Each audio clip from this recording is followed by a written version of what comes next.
Okay, so now I wanted to talk to you guys about marketing and some good tips, and let me just get right into it. Okay, so I learned about the Fashionpreneur Sale Funnel is what it says. So okay, so imagine a funnel, and this is mostly for like your website when you already have your website created, and you have somebody on your website. So like a marble going down a funnel. Okay, so it says visitors. How do you gain the research? So it says social media, live events, and collaborations. So those are all pretty self-explanatory, but I just want to say collaborations are really important in the beginning stages. A lot of people try to reach out to the big celebrities that have 1 million followers, but they're not going to the pages that have around the same amount of followers that they have. Hey, can we repost each other's videos on each other's page? Repost for repost, like for like, and like on the pages that if you have 5,000 followers, then you need to reach out to somebody who has 5,000 followers as well. That's just kind of what I'm getting at. So definitely, that's a big thing. I feel like sometimes a lot of people, when they first get started, they think they have to go straight to the top, straight to the big people, and it's like you haven't established an audience, you haven't established credibility. People don't know who you are, they don't care about your product. So, you know, to get people to care, ask somebody who's on your level, who's grinding with you, who hasn't made it to the top and has a reason to prove themselves, and you guys will be able to help each other better than you like spending all your money on some huge influencer who might even ignore you, you know. So start with micro influencers to promote your companies. Yeah, I like what you just said. Start with people that are on the same level, because you're right. Sometimes we want to run for it. Right, but then like they're gonna be like, I don't know who you are. I'm not gonna support your. I can't tell my fans about your company. You're not established. Like I can't. I don't know if I can trust you. I might tell my people to send you money and you scam them all. So you have to have people need to have that mindset. You know, don't go straight to the big dogs. Start with the influencers. And they have a lot to offer. They have really great engagement. When you have a smaller following, you have more engagement. And that's a big thing when collaborating with companies for people who want to be influencers, who don't necessarily want to sell products, but just want to be an influencer. If your engagement is better when you're smaller. What is engagement? This is the people who comment, the people who like posts, the people who repost and reshare. That's your engagement. If you want to work with a company or a brand, they're going to ask you, how's your engagement? Not how big your following is, because people can buy following and people can buy likes. They want to know who's real. Who are the real people who actually care about your brand and who are actually engaging? Because that's what's more valuable to brands. So yeah, Tara, continue. Exactly. Yes. More on marketing. So speaking of the credibility, so there's an app called, it's called Trusted Badge app. So you can get the badges on your website to make you look more credible. Of course, I believe there's like, you have to be credible. They're going to go through a small process, but you'll get those badges, and that'll make the customer feel more comfortable shopping with you. So moving on deeper into the funnel, it says, do you have a lead funnel? HFO, which is a hot free offer on the website. And I'll get into that in just a second. Websites and products, clicks and views and engagement. So HFOs, hot free offers. Are you giving your customers like free shipping once they get to a certain amount of items in their cart, or like a certain dollar amount? Or are you giving them 15% off on their first purchase for like investing in your business? So it's important to get these little things to draw in customers, and just to see that, hey, thank you for giving me a chance. We're hope you shop with us again. And so yeah. And I also want to piggyback off of that. When it comes to the funnel, the first way to get people into the very first part of your funnel is that free content. So the way that, a sales funnel is people go onto your page, you have an offer to offer them, they take that free offer, and then they're kind of going through a system from no expense to them to expense to them. So you're just basically leading them through no expense to expense. So the way to get people first to even enter that funnel is to offer and provide free value to even get them to that point. So free value that we offer is free YouTube videos, free Instagram posts. And then once you give people the free stuff, like Tyra said, the next level is providing a free offer. Oh, you like my free YouTube videos? Well, I'm giving away a free ebook on how to do blah, blah, blah. All I need is your email address. That is so important because we do not own social media. We don't own Facebook. We don't own Instagram. We don't own Twitter. So if they decided one day that they wanted to shut down their platforms or change up the privacy policy on their platforms, or God forbid, they want to turn off your account, which happens to lots of YouTubers and lots of Instagrammers, they'll shut down your account and they won't tell you why. It is so important to be collecting emails. So like Tyra said, after you have that free value, you want to start collecting emails because, like we said, your social media platforms don't really belong to you, but your email list does belong to you, and this will help you to connect with your potential customers, even if social media blows up and it's not a thing anymore. So yeah, Tyra, continue. Yeah, that's really good. That was perfect, Nyjah. Yeah, that was really good. So we have a free offer to offer them. What do they say is next after they have a free offer? Opportunities. So do you have a system to convert prospects within the decision phase?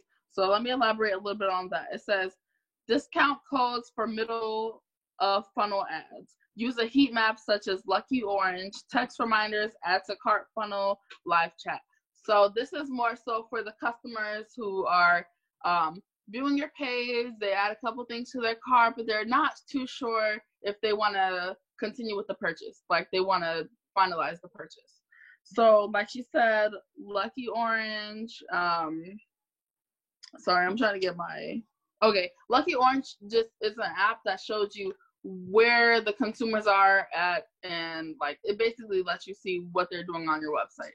So mailing lists and sending thank you texts and reminders. And another thing that she said was like even sending happy birthday messages, or just things saying a random thank you. Hey, you shopped with us a month ago. Thanks again.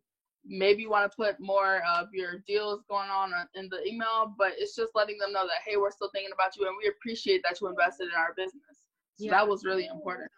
And for email lists, I personally use MailChimp.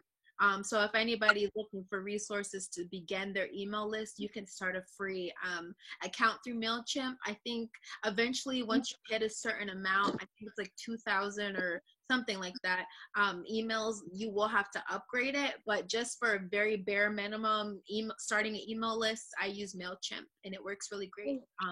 Integrate with other websites. And also another thing about the mail is like, since they gave you their information, it's like you want to make them feel special. So she said, give them a VIP code, or create a page where only the people on the mailing list get the email, get the code, and they can go into this private page because they're a part of this group. Not everyone has access to it. So it's important to really get in tune with the customer and see how you would want to feel if you were on a website like that. So that was really cool. Offer exclusivity. So now I think I'm done with opportunities, and then so the bottom, unless you wanted to add anything else for that level. Okay, customers. How do you keep Thank you. How do you keep the customer and closing the sale? All right, so let me go this way. Okay, so I'm looking down. Oh, yeah, I'm looking at the iPad, sorry. Okay, so thank you text, happy birthday text, like I said, VIP memberships. Maybe I should have saved all that stuff for this section. Oh well, but I can kind of elaborate on more of this stuff. Brain fart, sorry.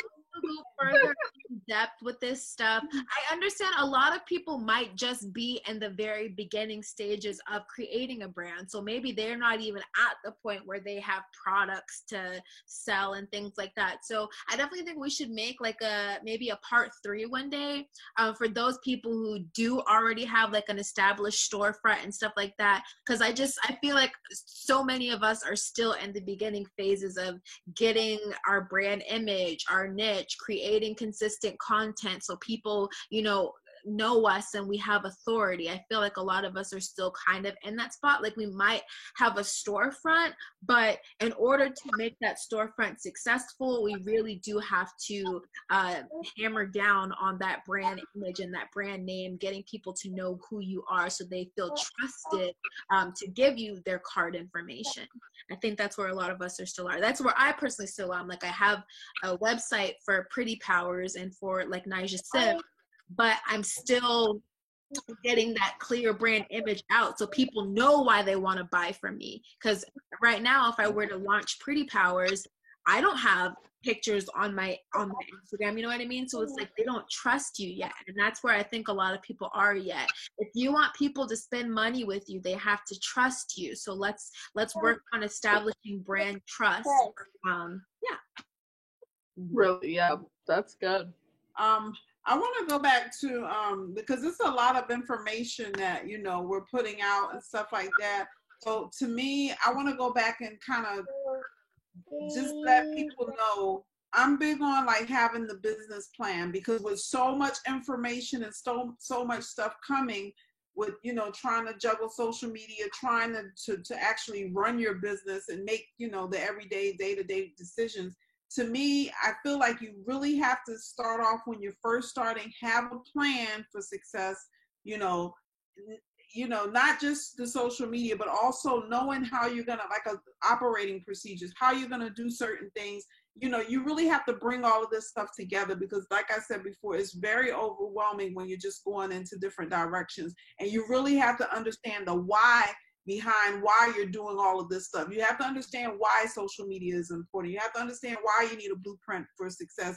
You have to understand the why behind everything so that you continue to move forward with it. And I just think that it's important to understand your business inside and out. And I set it up like a corporation. Like, I have different departments. I have a marketing department. I have a production department, or I have a, you just have to set it up. Even though you're home working it yourself, you need a blueprint so every day you can look at that blueprint and you don't get, left behind on what you're supposed to be doing and why you're doing it in the first place, to keep it all together. So. I guess just one last thing, just research. Research is so important when you go into this new business and this new stage of life, because it's definitely a lifestyle change. If you want your business to be successful, and my business is not successful because it's not started yet, but it's gonna take some change. Mm-hmm. So just do some research and believe in yourself, and you got this. Find accountability buddies, someone that you can talk to about your business plans and your ideas. Make it obviously somebody you can trust and you can confide in, because sometimes if we have big, hairy, scary dreams and you tell the wrong person, they will shut you down and make you think that you shouldn't be trying to do what you know in your heart you're supposed to do. So find an accountability buddy, but also find somebody who, maybe is working on their own dreams. So they're not gonna like talk carelessly and recklessly about what you are trying to create. Yeah. And actually, another thing too, whenever don't be afraid to share information, because to me, that's how you grow, and other people are more willing to share with you also. But don't be afraid to share information. And that's what we're doing by doing the video, just sharing information, Yeah, because that's the day and age that we're in now. Like, things are going to be so different. Business is moving online. We all have something to learn. And it's a really amazing opportunity to be able to make money whenever you want without having to actively have to push those sales. But again, it comes with learning the knowledge and learning, how all of this works. So We hope that this was helpful. If it was, please make sure that you give us a thumbs up. Subscribe if it's your first time to our channel. And we will be putting out more videos in the future. So, yeah, have a mental. Bye. Bye.